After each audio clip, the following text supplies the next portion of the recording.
안녕하세요. 준유입니다. 지난번에 이어서 말씀드릴게요. 자, 2주 만에 다시 했던 혈액 검사에서 거의 모든 수치가 정상 범위에 들었습니다. 그리고 튀어나왔던 목이 눈에 띄게 들어갔어요.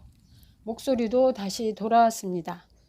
지금 제 목소리가 100%다 완전히 돌아온 건 아닌데요. 저는 이 정도만 해도 너무너무 감사합니다.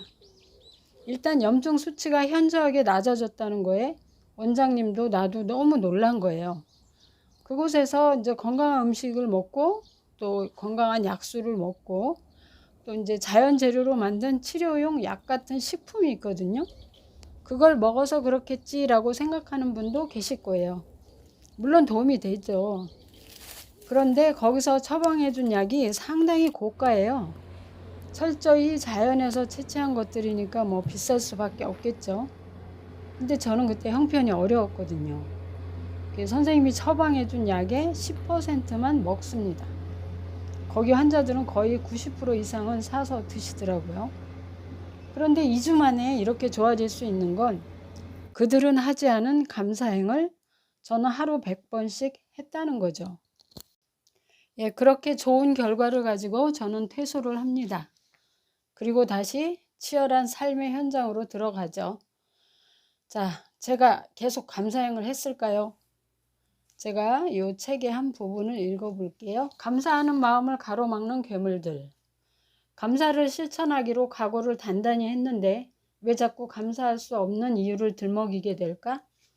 왜냐하면 이런 상황에서 왜 반드시 감사해야 하지? 이건 도저히 감사할 수 없는 일이야 라는 상황에 계속 맞부딪혀야 하기 때문이다. 그러나 감사라는 보물섬에 도착하려면 당신은 앞을 막아서는 많은 괴물들을 물리쳐야만 한다. 감사행은 일종의 마음 수련과 같아요. 순간순간 닥쳐오는 것들에 마음을 가라앉혀야 돼요. 제가 자연치유하는 곳에서 일주일간 하루 100번 감사합니다를 하고 나서 마음이 밝아졌다고 했잖아요. 그곳에선 부딪힘이 별로 없었거든요. 그저 명상 중에 가만히 나를 들여다보면 됐단 말이죠. 하지만 생활 전선에서는 너무 많은 부딪힘들이 있는 거예요. 감사하는 마음을 내는 게 참 어렵습니다. 마음이 다시 힘들어지고 어두워지기 시작했죠. 짬을 내서 다시 책을 읽고 좀 더 강력한 감사행을 시작합니다. 감사행을 마음으로만 했을 때 10만큼의 에너지를 얻는다면 입 밖으로 내뱉는 감사합니다는 100만큼의 에너지를 얻습니다. 근데 이것을 글로 쓰잖아요. 그러면 1000만큼 강력해져요. 그러니까 마음으로 또 말로 또 글로 썼을 때. 그래서 그때부터 감사 얘기를 매일 쓰기 시작했습니다. 잠들기 전에 하루의 아침부터 저녁까지를 곰곰 생각해보고 어떻게 해서든 감사거리를 찾아내서 글로 쓰는 거예요. 그런데 저는 전부터 일기를 잘 썼습니다. 예전 일기장에는 온통 부정적인 거 투성이었어요. 뭐 원망, 신세한탄, 내가 아픈 것에 대한 글, 뭐 희망적이고 감사한 것과는 정말 먼 글들이었죠.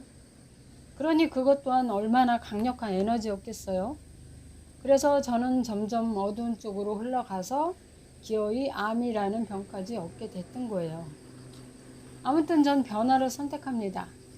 감사에 대한 힘을 알았거든요. 근데 감사 일기를 쓰다가도 글이 갑자기 감사가 아닌 쪽으로 쓰게 되는 거예요. 예전에 습이 남아서 그렇죠. 이게 처음엔 잘 안 되더라고요. 제가 예전에 쓴 일기장이 한 8권쯤 되거든요. 뭐 이 정도 두께의 이런 일기장이 한 8권 됐어요. 이걸 제가 왜 모아놨는지 모르겠어요.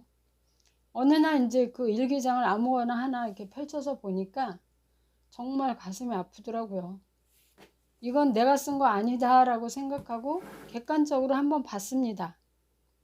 정말 어둡고 계속 어둠 속으로 걸어 들어가는 한 사람의 이야기였습니다. 저는 이제 이 일기장을 남아있는 부정적 에너지를 다 없애버리겠다는 심정으로 몽땅 태워버렸습니다.